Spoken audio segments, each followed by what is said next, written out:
At the wedding, Luna came to me looking anxious and said, "Can we postpone the wedding?" At the ceremony, both sets of parents and many relatives and friends were already there. If we postponed the wedding, it would surely be hard to manage. I didn't want anything to go wrong at that moment, so I patiently asked Luna why. Luna stammered and explained for a long time before I understood. She had just received a call from Leo. In the call, Leo begged to see her one last time. He had bought a plane ticket to fly abroad that afternoon and would never be coming back. Leo was Luna's first love. They had long since broken up, but I knew they had stayed in touch. I had naively thought that once we were married, Luna would completely let Leo go. After all, I had been humbly pursuing her for 3 years. Even a block of ice should have been warmed by now. I spoke to her earnestly about the stakes, pleading with her to marry me first. After the wedding, I could accompany her abroad to look for Leo.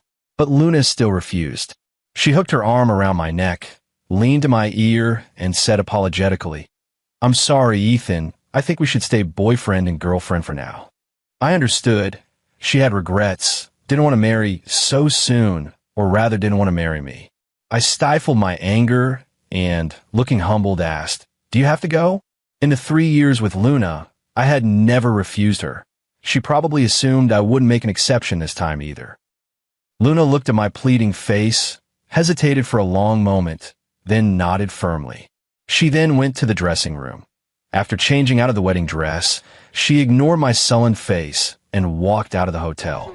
She didn't know that I had been chosen by a system as its host, and my mission was to win her over.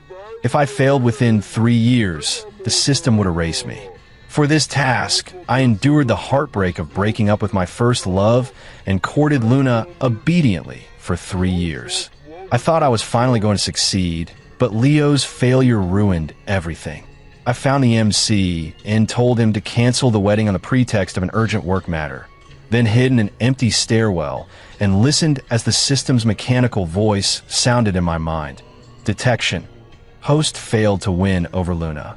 As punishment, erase all of the host's memories from the past 3 years. I felt a surge of relief.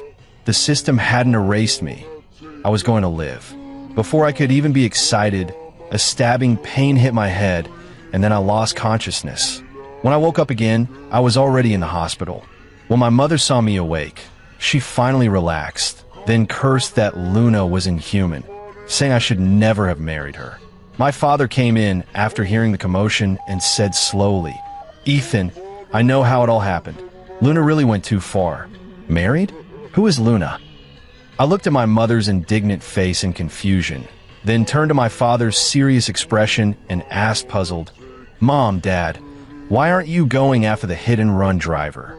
Why are you saying these inexplicable things here?" In my memory, I came to the hospital because I was hit by a female driver while crossing a crosswalk. Why are my parents talking about things I don't understand when I wake up?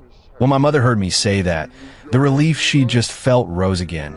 "Ethan, what hit-and-run driver? Are you okay?" My father thought I didn't want to bring up Luna anymore. He patted my mother's hand and walked out, and my mother hurriedly followed him. I don't know what they talked about outside, but I guessed it must have been related to Luna. Later, my father had to leave the hospital first because of company matters. In the afternoon, a girl hurried to the hospital but was stopped by my mother in the corridor. I vaguely heard her repeatedly apologizing to my mother, and I guessed that this girl was Luna. Not long after, the girl walked into the ward. Seeing me, she looked heartbroken and said, "Honey, I'm sorry. Leo has already gone abroad. He'll never come back. Will you forgive me?" Saying this as she reached to grab my hand.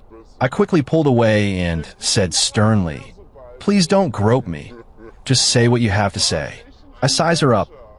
She was wearing a solid color knitted cardigan and a tulle skirt, tall and slender with delicate features, looking very pure and pretty. But the way she called me husband and groped me as soon as we met disgusted me. If my girlfriend saw, she would definitely misunderstand.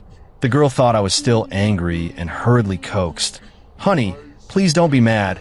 I won't touch you. I'll only love you from now on. Don't be mad."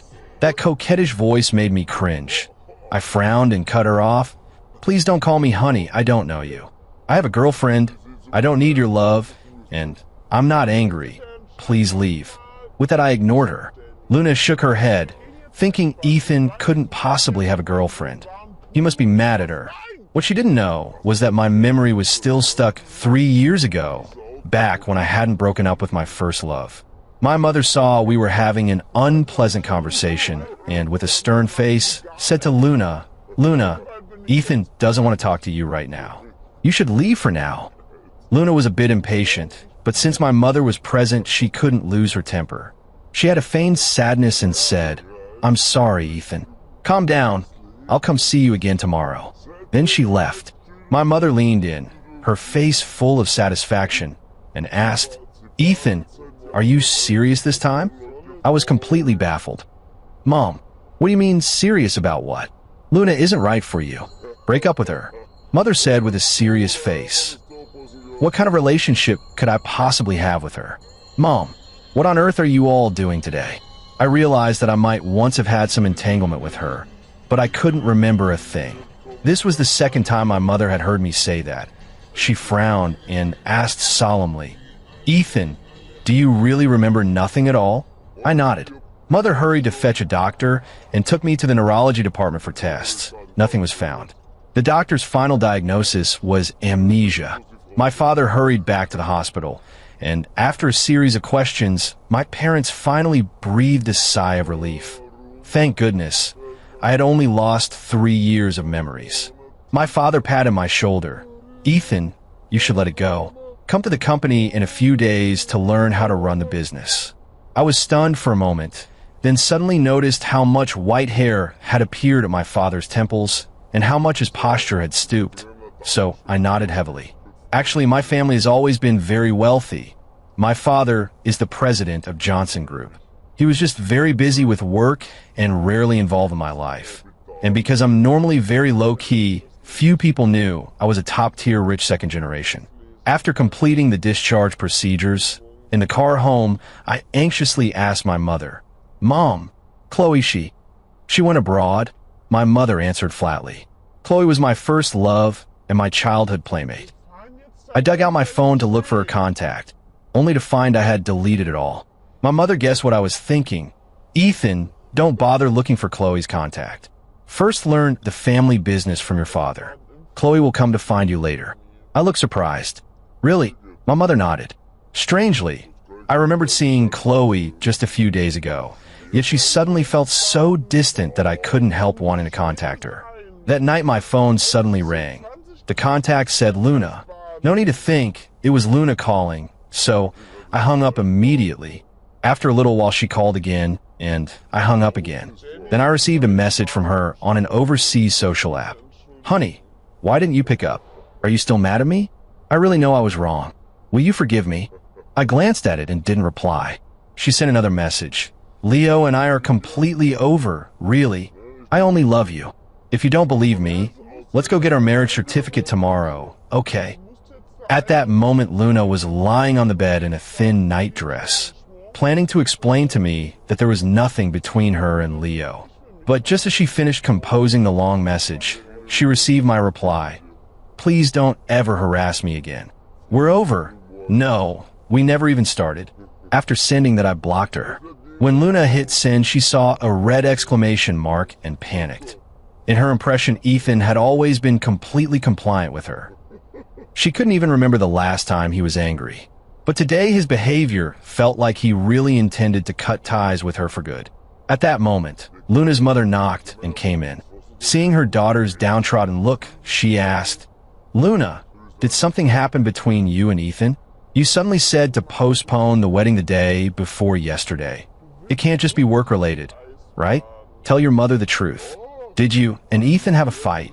Luna stammered, "What fight, Mom? You're overthinking it." Her mother stared at her and said calmly, "People from Ethan's father's company came by yesterday to cancel the cooperation with your father's factory. That was your father's biggest order in recent years."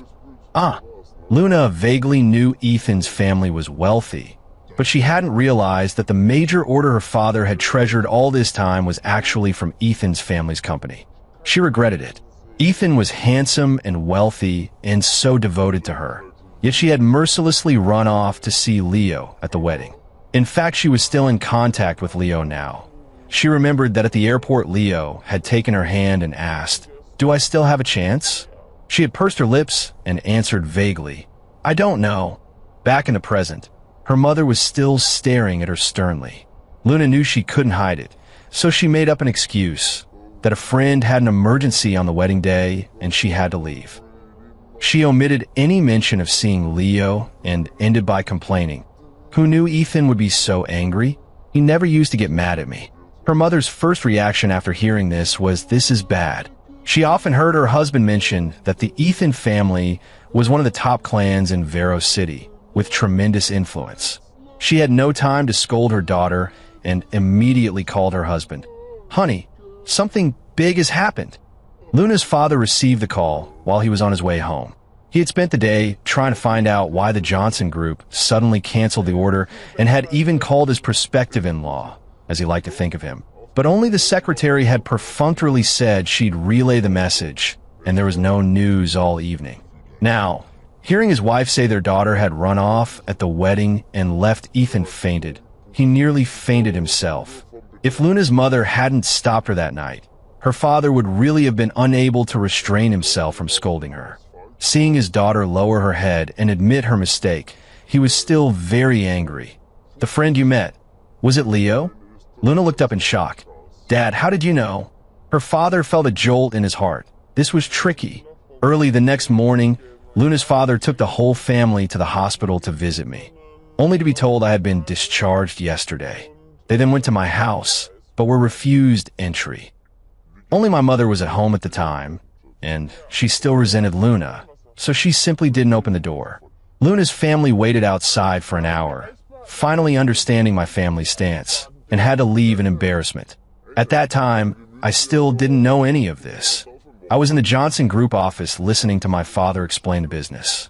It was only then that I learned our family's company operates in multiple sectors and has international investments. While he was speaking, my phone rang.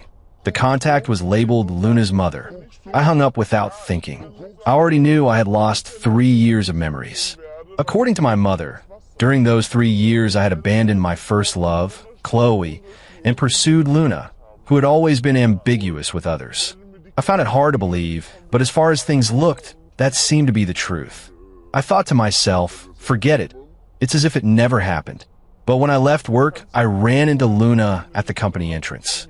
She had dressed up on purpose, wearing a vintage floral slip dress with over-the-knee white stockings, light makeup, and carefully styled hair. She looked very refined.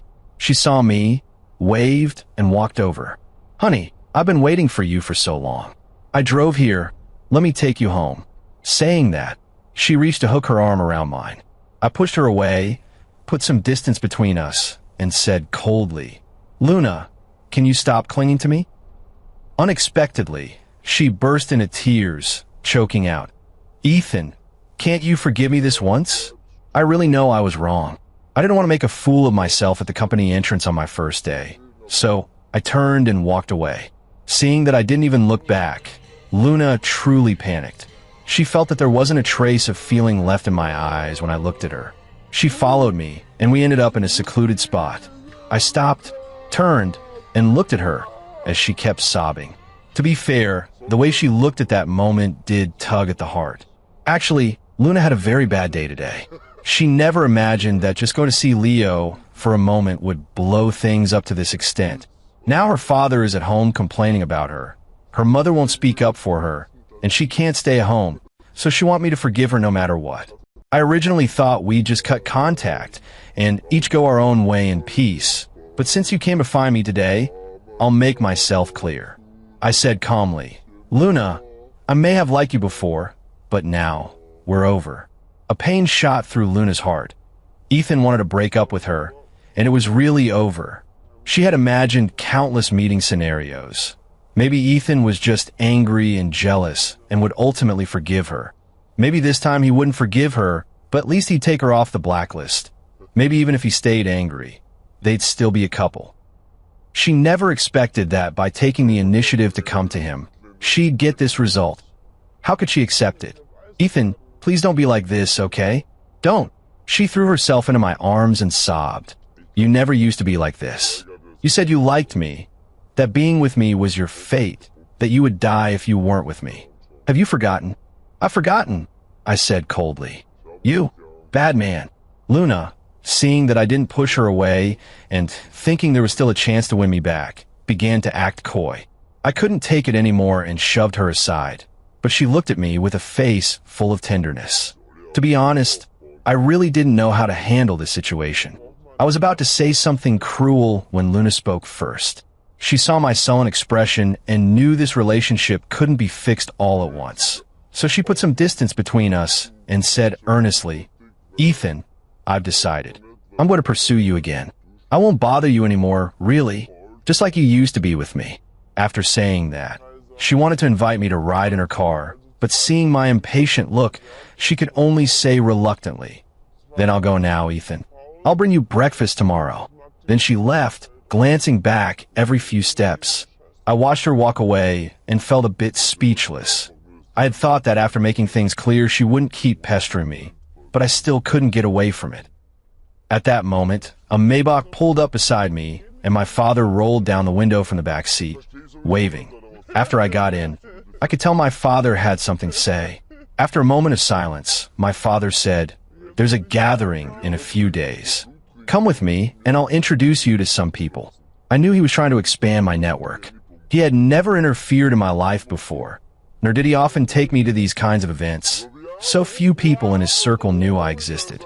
That led many of my friends to think my family was merely somewhat wealthy, unaware that we were one of Velocity's top families. Now, my father intended to stop shelving me and really start handing the company over to me step by step. I knew I couldn't avoid it, and I didn't want to help my father shoulder the burden, so I agreed. Okay, Dad. My father nodded, and we talked more about the company. We chatted until we arrived home. At dinner, my mother said that Luna's family wanted to visit me today, but she had left them waiting outside and wanted to see how I would react. I nodded casually. I didn't care about it. My mother was very pleased. Her son was clearly excellent. Yet when he was with Luna, he had been so humble. If he hadn't liked her before, she wouldn't have given Luna a second glance. The next morning, I saw Luna again at the company entrance. She was carrying a delicate insulated lunchbox, wearing a waist-cinching long dress, wearing delicate light makeup, and looking very gentle. When she saw me, she smiled happily and handed me the lunchbox, but I didn't take it. Luna looked a little disappointed. Ethan, you still won't forgive me? Then she forced a cheerful joke. It's okay if you don't forgive me. This is breakfast I made with my own hands. If you marry me someday, you'll be in for a treat. I don't need to. I've already had breakfast, I said lightly. Luna felt very sad. She had become so humble, so why still wouldn't I give her a smile? She suddenly remembered that when Ethan treated her well before, she had been just as cold-faced, yet that Ethan never complained. He had simply stayed by her side and given without a word. She was about to say something else, but I had no patience to argue further. I walked past her straight into the company. Luna stood at the door holding her insulated lunchbox, staring blankly, motionless for a long time. After work in the afternoon, she was still waiting at the company entrance, but I ignored her and walked toward the garage. Near the garage, she couldn't help rushing up to me, widening her pleading eyes and saying humbly, Ethan, my birthday is in a few days. I'm having a birthday banquet at the XX Hotel on the weekend. Can you come? When she told me the time, it conflicted exactly with the gathering my father had taken me to, and I wasn't interested in going, so I refused. Sorry, I have plans that day. I can't make it. Luna had long prepared herself for being turned down, but hearing me refuse so decisively still wounded her. Then after you're done, could you come see me? Just take a look. I'll be waiting for you. After saying that, she left without looking back. She was afraid if she stayed any longer, she'd burst into tears. Her chest ached faintly now as she finally realized her true feelings. The one she liked was Ethan. It had always been him, never Leo. How she wished Ethan would turn back and look at her once. In the days that followed, Luna showed up at the company entrance every day on time with a lunchbox. I was long since used to it and had told her I ate breakfast before coming, but she never listened. She always walked over with a smile, and even though I had never taken a single lunchbox from her, she never lost heart. One day I couldn't help but ask her, "You know I won't take your lunchbox. So why do you keep bringing it every day?" She still smiled at me and said, "Because I want to see you every day." I shook my head. "I already have someone I like. I'm sorry. It's really over between us." After saying that, I walked away. Maybe I sounded too resolute. For the next few days, Luna didn't show up at the company gate anymore. I thought she must have given up. A few days later, I accompanied my father to a business district gathering in Vero City. My father introduced me to many business partners. "This is Mr. Walter Harris. He's the largest fabric manufacturer in Vero City," my father said kindly. Mr. Walter Harris smiled warmly. "Not at all. This must be your son.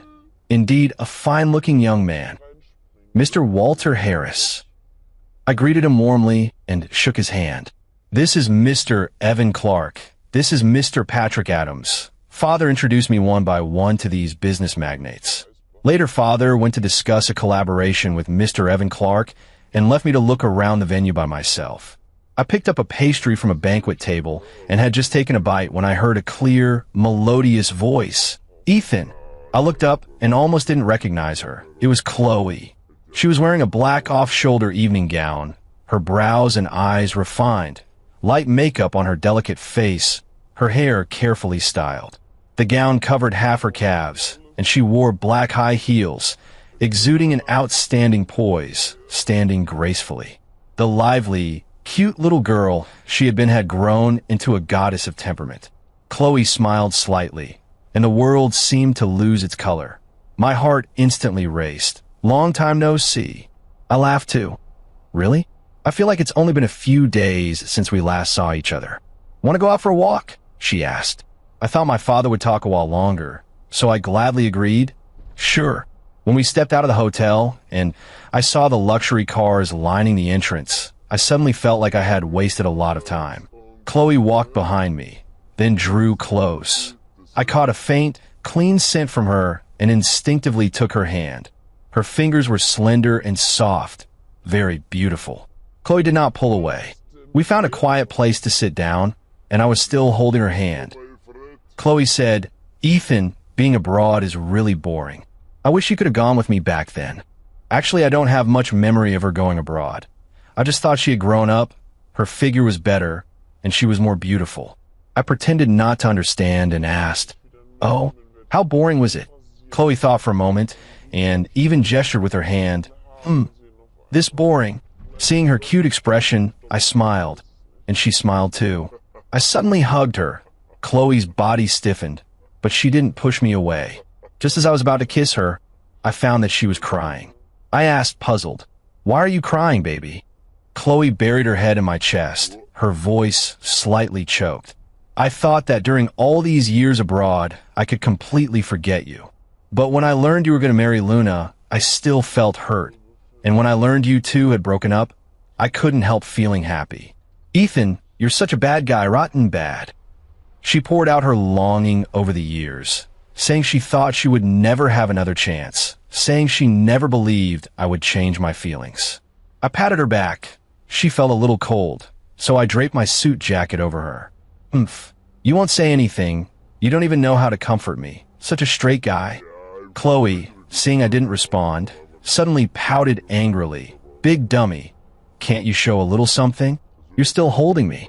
I kissed her directly, looking at her moist, glossy lips. Chloe widened her eyes, then closed them and began to respond. Just as we were kissing, reluctant to part, a man and woman passed by. The woman stopped and called out, "Ethan." When our lips parted, Chloe embarrassedly hid behind me. I glanced at the woman. What a coincidence. It was Luna. I didn't recognize the man beside her. Today is Luna's birthday. Her birthday party and this business district gathering happened to be at the same hotel. Leo rushed back from overseas and even brought her a necklace. But Luna already knew her own feelings. Toward Leo, she was merely polite, the old affection gone. She waited for me at the banquet for a long time, until all the guests had left and I still hadn't come. Instead, Leo stayed with her the whole time. In the end, she wanted to go out for a walk, but after only a short while she saw me kissing a girl. Luna's eyes instantly went red. She wanted to rush over and demand an explanation. But thinking about how I had been treating her recently, she didn't dare and could only meekly call my name. "Is there something wrong?" I said, a little impatient. What a mood killer. Luna looked closely at the girl behind me, and it turned out to be Chloe, the defeated opponent she had once dismissed. "Ethan, is she the person you said you liked?" Luna asked, her face full of pain. "Not at all," I answered very seriously. Just as Luna felt surprised and Chloe felt despairing, I continued, "She is the only person I have ever liked." Chloe lightly hit me and leaned toward my ear, slightly angry as she said, "You're the worst. The only person you ever liked. Then what about these past 3 years of mine? Were they all your pretenses?" Luna felt a pang of hurt. The boy beside her couldn't stand it and said to Luna, "Luna, he doesn't like you. Why humiliate yourself here? Come on, I'll take you home." Luna wanted to refuse, but seeing Chloe and me embracing, she said jealously, "Fine, let's go, Leo." She actually wanted to test my attitude, unwilling to believe I had no feelings left for her. But when she turned back, I was whispering to Chloe and hadn't paid attention to her at all. Luna stormed off without looking back, and Leo hurried after her. At that moment, my phone rang. It was my father asking where I was.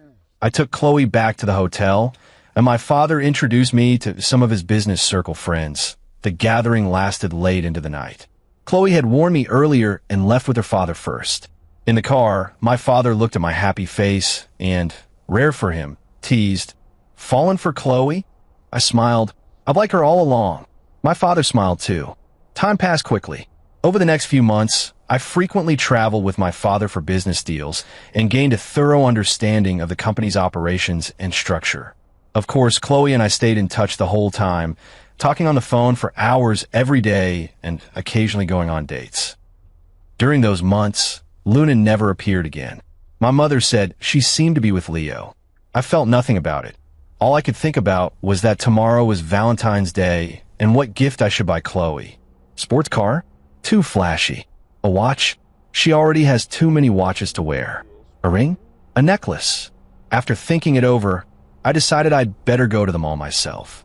I called the family driver, and before long he arrived in the Maybach. In the car, Chloe and I started chatting on an overseas social app. "Chloe, Ethan, I feel like I've gotten lazy since being with you lately. My dad wants me to learn the company business, but I don't even want to go. Ethan, if you don't want to go, don't go. After all, our family's big and powerful." "Chloe, I'm not planning to marry you yet." "What do you mean, our family?" "Ethan, huh? You're not going to marry me? Then I'll go find someone else." "Chloe, you're not allowed to." Angry. "Mr. Ethan, we've arrived." The driver parked the car and got out to open the door for me. I nodded and slowly stepped out of the car. As soon as I got out, I drew a lot of attention. I straightened my clothes, glanced at my watch, and walked into the mall. I didn't notice that Luna nearby was watching me. She saw me alight gracefully from the luxury car and walk straight past her, and her heart was full of emotion. Ethan had changed so much. When she used to be with him, although he was handsome, he lacked a sense of maturity and could be childish at times. But during the time apart, he often wore suits, acted with elegance, and had become the wealthy, ideal man she had always imagined. Sadly, he no longer belonged to her. Luna came back to herself at Leo's voice in her ear. He had seen me too, and to be honest, he also thought I'd changed a lot, but thinking about my family's wealth, he found it less surprising. Seeing Luna gazing longingly made Leo feel very uncomfortable. Luna snapped back, and Leo took her hand, saying gently, "Come on, I'll take you to try the new sushi place." Leo actually wasn't bad looking. What she used to like about him was his witty humor, but now she couldn't help comparing him to me. In the sushi restaurant, Leo kept talking about topics he thought were funny. In the past, she might have found them amusing, but now she only felt awkward. She thought that if Ethan were here, he would have kindly prepared the food for her, used a hair tie he always carried to tie her hair, and then looked at her eating with tenderness. After finishing the sushi, they went to the amusement park and the cinema. She wanted to revisit every attraction she had experienced with Ethan. But the times that once made her so happy, now with Leo, she could no longer find that sense of relaxation and excitement. After leaving the cinema, Luna dragged Leo to a bar and drank a lot. In the end, Leo had to support her out. Along the way, she kept shouting, "Ethan, I'm sorry," and "Ethan, don't leave me." And the more Leo heard it, the worse he felt inside. After being blown by the evening breeze for a while, Luna sobered up considerably. She walked to a place where there was no one and suddenly stopped. Leo asked in puzzlement, "What's wrong, Luna?" Luna looked at him with a complicated expression and said slowly, "You're not him. I spent a long time choosing at a luxury store and finally picked out a pair of couple rings. A gift like this should be very romantic." Early the next morning, I arranged to meet Chloe. She was wearing a beige dress with white sneakers, carrying a luxury brand small bag, looking both innocent and alluring. "Ethan, where are we going today?" Chloe asked happily. "Can you stop calling me Ethan all the time? I'm actually very mature, okay?" I said helplessly. I don't know when it started, but the little girl who used to always call me brother Ethan now likes to act grown up and call me by my name.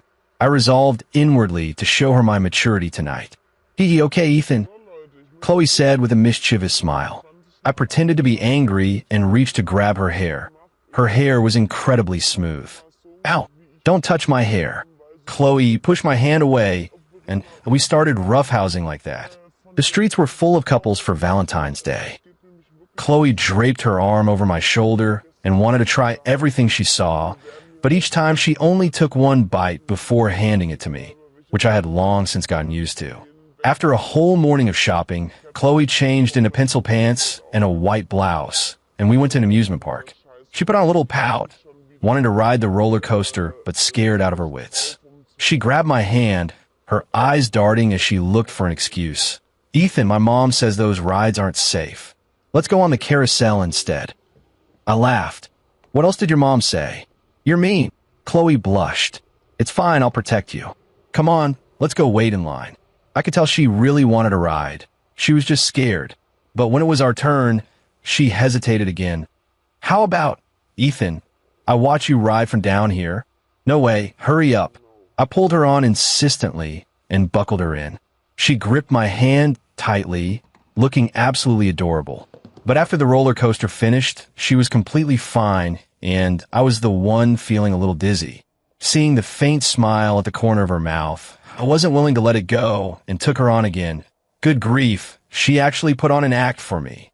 After that, we went to the haunted house, the carousel, bumper cars, the pirate ship. Time flew, and by the time we left the amusement park restaurant, it was already dark. The final big event was about to begin. "Chloe," I said, holding her hand, "let's go ride the Ferris wheel." Sure, Chloe was having a great time today. She hadn't enjoyed herself like this in a long while. The Ferris wheel slowly rose, and Chloe clung to me tightly. I looked into her eyes, sparkling like starlight, and at her slightly pouted lips, and suddenly felt how lucky I was to have a girl like her by my side. Chloe couldn't stand my affectionate gaze and closed her eyes. "Silly pig. Kiss me quickly." The ambiguous atmosphere grew increasingly heated. I suddenly broke the silence. "Chloe, do you really like reading comics?" Chloe was completely speechless. At a time like this, he actually asked that kind of question, but she still answered, "Yeah." Then the ending of the comic shouldn't be. I pointed toward the window. At that moment, the Ferris wheel reached its highest point. Suddenly, bursts of firelight shot up outside the window, hissing sounds piercing the silence of the night.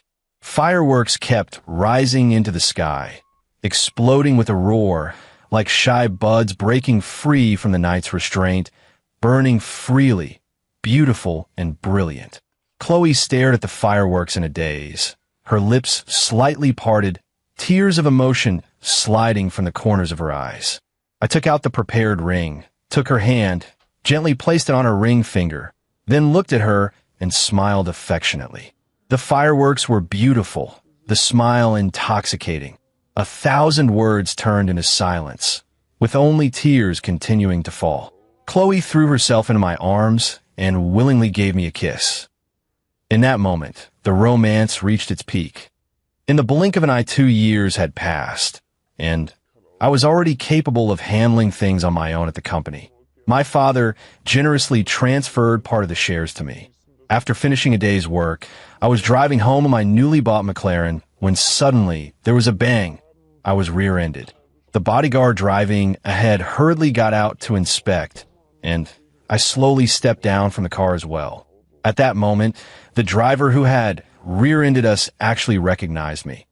"Ethan." I fixed my gaze on him and, after a long moment, asked uncertainly, "Are you Leo?" Leo nodded. He was scruffy with stubble and a weathered face. 2 years seemed to have aged him by 20. "Can we talk?" Leo asked calmly. "Talk about what?" "The compensation for your rear-end collision." I thought he wanted to talk about compensation, stuff I actually didn't want to handle personally. "No, it's about the system." Leo remained calm.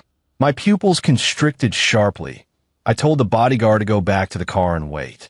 Seeing no one else around, Leo continued, "I don't have many days left to live." His pupils held no light, his whole being lifeless, yet he didn't look like someone about to die. He said again, "You didn't actually lose those 3 years of memories about Luna, did you?" I didn't speak.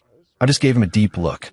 "Your tactics are indeed clever," Leo said, with a hint of admiration in his tone. "I don't understand what you're talking about." After saying that, I turned and walked away. Time returns to the night Luna and Leo were on a date. Luna looked at Leo with a complicated expression and said slowly, "You're not him." Leo felt awful inside. The woman he was holding was thinking of someone else. "Luna, you're drunk," he said with concern. But Luna suddenly shoved him away, crouched down, and began to cry. As Leo moved to comfort her, she shouted sharply, "It was you. You ruined my relationship with Ethan. Why'd you do that?" "Woo, woo, woo." Leo drew his hand back. Flies don't land on a seamless egg. Surely she must know what she's like deep down, right?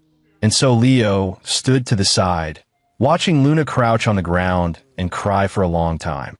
When she stood up, she said coldly, "Leo, let's break up." A flicker of fear crossed Leo's eyes. "Luna, what are you saying?" "Sorry, Leo. The person I like is Ethan," Luna said calmly. "But Ethan doesn't like you. What does he have that's so good that it's worth you treating him like this?" Leo asked, miserable. Luna said angrily, "He is everything good. Everything is better than you." "Leo, I've said my piece. Don't pester me anymore." With that, she turned and left, leaving Leo standing foolishly by the street.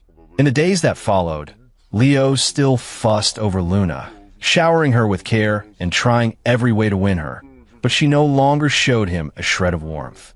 Leo really couldn't accept it. Why did his fate have to be controlled by someone he didn't even like? Why? Actually, Leo's fate was also full of hardships. He was a kid who came out of the countryside and longed for the splendor of the city. Through hard study, he was admitted to the nationally reputed Linhai University and became the hope of the whole village. In college, his roommates spent all their time playing games, while he worked hard at his studies and did odd jobs. In his sophomore year, he was elected vice president of the student union, and it was then that he met Luna. Luna was his junior at the time, and after spending some time together, she actively pursued him. After he agreed, he found that Luna was often ambiguous with other people. Once he saw her true colors, he broke up with her. After graduating from college, Leo was unfortunately chosen by a system as its host. The system required him to win over Luna, or he would be erased. At that time, Luna was already with me, but he had no choice but to be flirtatious with her. He still had a family to support. Actually, Leo wasn't witty or humorous at all. He knew he was dull and taciturn, but when talking with Luna, he had to fake being funny to make her happy.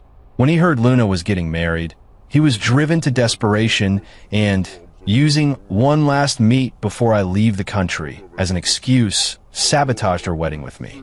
He succeeded, but he also utterly failed. In the end, Leo gave up. He didn't want to waste the time he had left on Luna.